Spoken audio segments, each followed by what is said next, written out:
We've been focused for the month of August on the concept of healing, and mostly we've talked about the healing of individuals.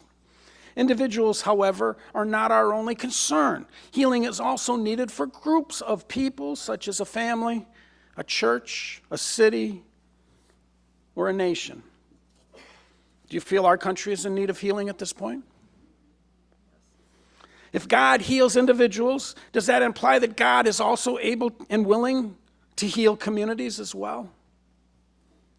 The biblical record seems to indicate that God cares about both, that God heals both individuals and communities. In the Bible, we see many stories about individuals, such as Abraham, Moses, and Jesus. We also find biblical stories about villages, towns, and countries.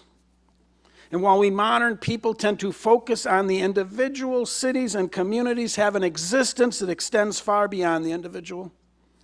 For example, Damascus in Syria is widely believed to be the oldest continuously inhabited city in the world. There is evidence that Damascus has been a city for at least 11,000 years. Jericho, located below sea level, is almost as old. These cities existed long before humans learned how to write.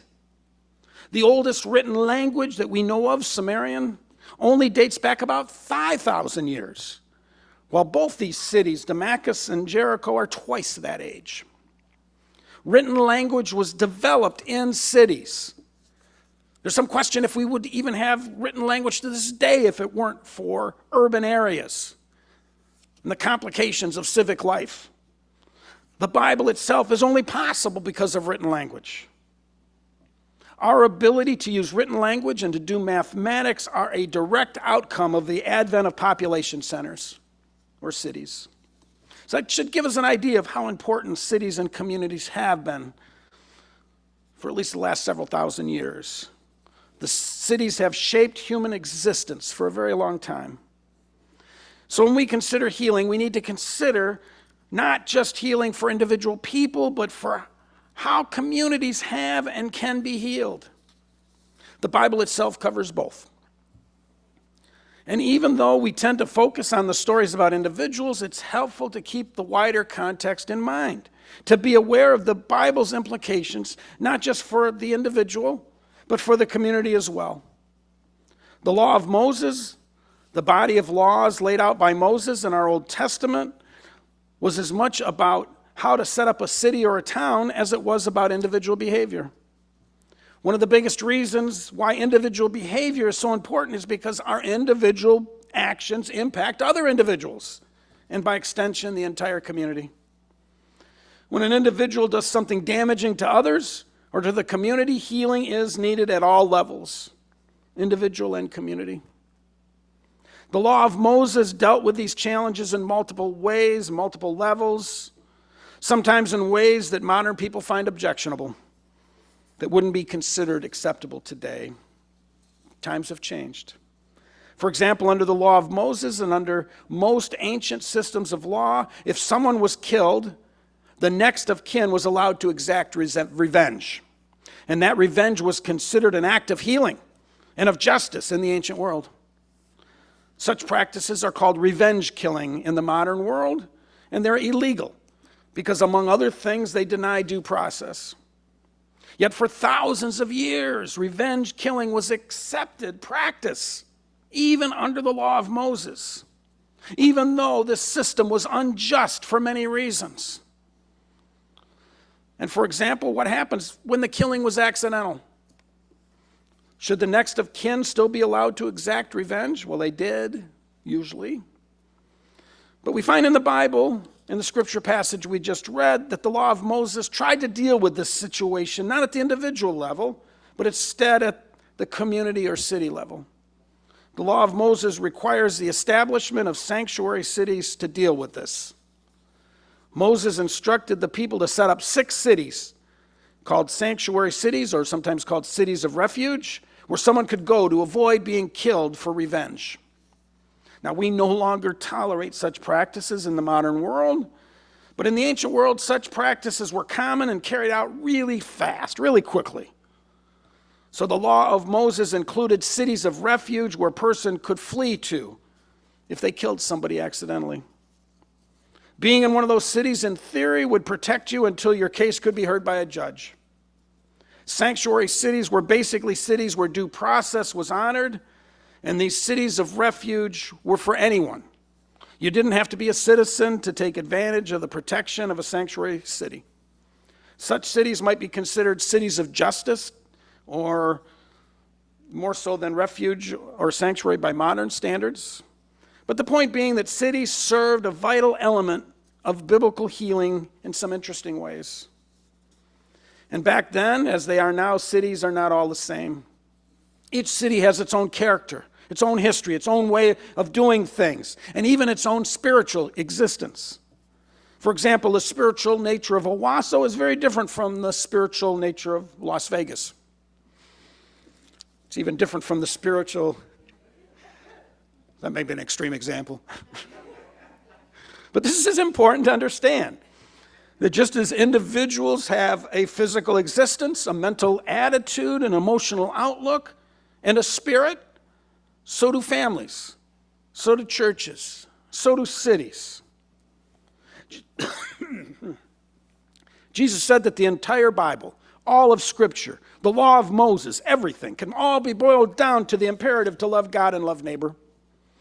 Jesus teaches that loving neighbor includes love for community, for groups of people, particularly groups of people who are rejected by others. But traditionally, while we are very intentional when it comes to healing individuals, we aren't as intentional about healing communities. And what does healing even look like when dealing with an entire community or a city? How do we go about healing a city or a family? And in my opinion, every city is in need of healing. Sometimes the need for healing is obvious, sometimes it's not.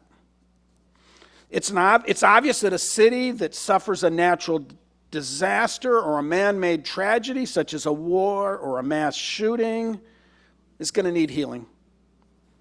For example, we put tremendous effort into healing Europe after it was almost destroyed by white supremacy and by fascism during World War II. That healing effort was called the Marshall Plan. In New York City after 9/11, it wasn't just the city's physical destruction that needed healing. The city also experienced considerable psychological, emotional, and spiritual damage. And it was bigger than that, right? In many ways, our whole country had to heal after 9/11, not just New York City. Racism is another example of a wound caused by our entire country that is not yet healed, one that seems very difficult to address or even talk about these days. Crime, poverty, hunger, homelessness are examples of other wounds that our cities carry. And despite the obvious importance of having and nurturing healthy community, many of us give it very little thought. When's the last time you had a conversation about, gee, what's it take to heal Owosso? Much less take part in evaluating our community wounds, much less engaging in healing activities. We give it so little thought that we don't even have a way to measure it, a good way to measure it. I mean, some progress has been made. There's the Community Health Index, for example, and there's also the Community Well-Being Index. Maybe that's a start, but have you guys even ever heard of those things? So even these metrics, they're not well known and not implemented in very many places either. I think a lot of what people use to decide whether a city is healthy or not comes from what we see in the news, on the internet, on TV, about bad things happening in certain cities, or what politicians choose to highlight. And that's not necessarily reliable or helpful.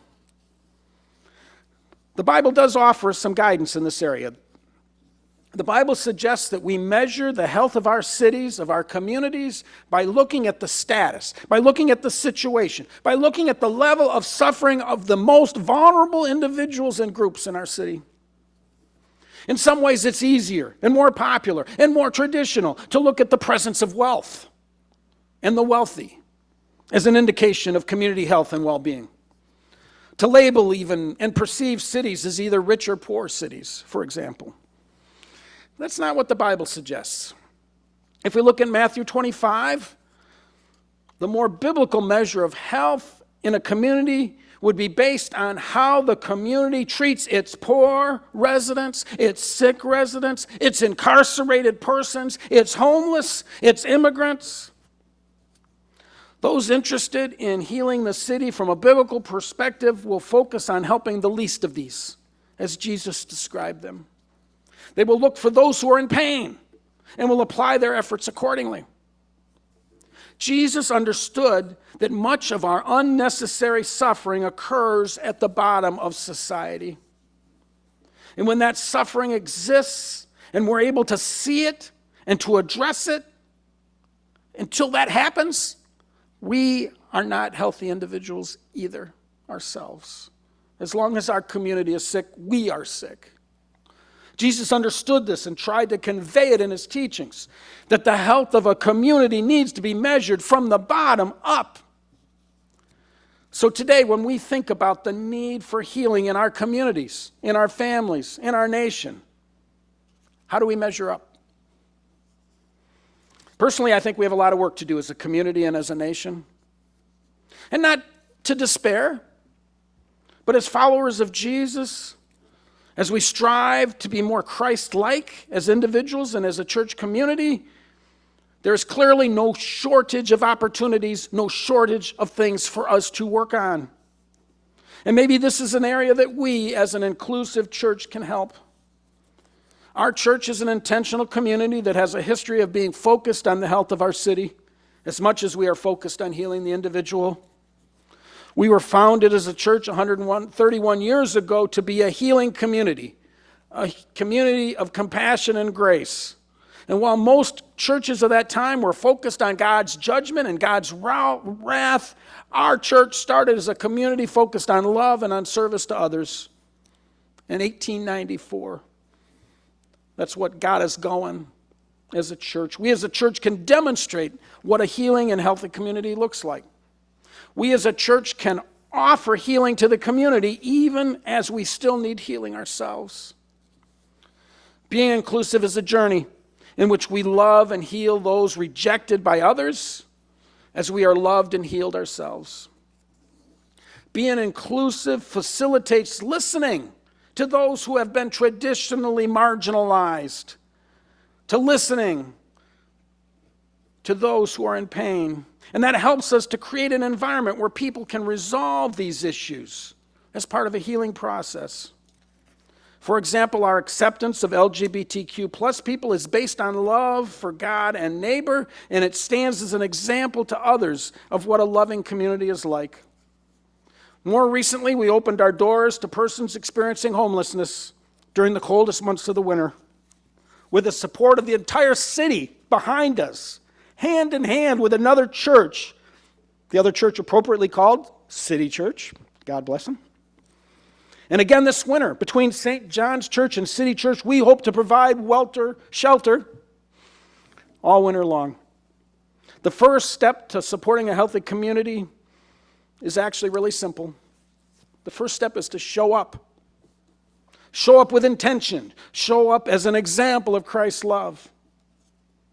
Those who are interested in healing the community, those who have a heart for the poor, a heart for the rejected, can start by being present at important community gathering points. People have a lot of different reasons to come to church, and that's to be expected. That's okay. There are no wrong doors to get into this building. But when it comes to healing, just showing up at service, a service-based church, can get us started while also moving the community forward.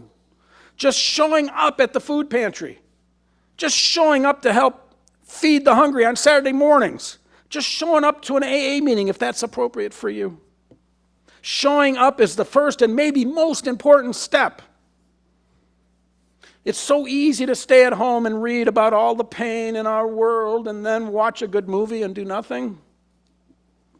And we have to realize that it's not easy for everyone just to show up. That a lot of us have various levels of social anxiety that can be a real barrier, that can prevent us from just showing up. That needs to be healed as well. And how do you heal that? Well, there's a lot of different ways, but part of it is showing up. Showing up, being in community and serving others can be life-changing in so many ways. Showing up changes us. Showing up exposes us to pain and suffering in the community, which hopefully opens our eyes. But it also exposes us to the joy of serving side by side with others. To work side by side with others who have a heart for the poor and the rejected. Because when we heal others, we also heal ourselves. Jesus said, what you do to the least of these, you do to me. What you do to the least of these, you do to Jesus. We live in a time when the message of inclusive healing and justice are desperately needed, both here in Shiawassee County, but also around the country. If the community is healthy, then we have a much better chance of being healthy ourselves. And as an inclusive community, we offer a unique opportunity for our community to be part of something bigger than the individual. Being a healing and inclusive church, being an open and affirming church means that we take extra steps to make sure we aren't marginalizing anybody. We're not perfect, but this is one of the things we work on. We work together to make sure that we are indeed loving our neighbors as ourselves. We talk about our church's food pantry and our homeless shelter a lot because they are our church's biggest and most needed ministries. When people talk about homelessness in this town, they often talk about us and our leadership. We don't want to address homeless and hungry by sending those people away, but by joining with them and working to be a healthy part of our community. When people show up at our church this coming Tuesday for pantry, we will literally move thousands of pounds of food from our building to their cars, their trucks, and their bicycle baskets, and some people carry it away by hand. We typically provide about 5,000 meals on Pantry Day, meaning that there are far fewer people in our country, in our county, who suffer from hunger. It's hard to heal when you're hungry.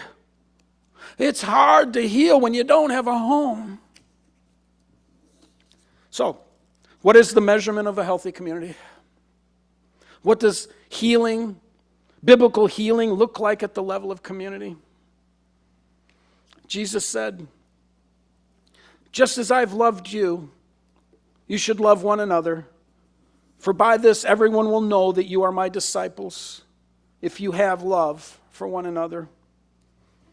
Ultimately, few things can heal us or our community and our world as deeply as love. Love shown not through words, although words are important, but through our actions, as demonstrated by where and how we show up for our neighbors who are struggling. Because for us, that's what it's like to follow the teachings. That's what it's like to be an example, to follow the example of Jesus Christ.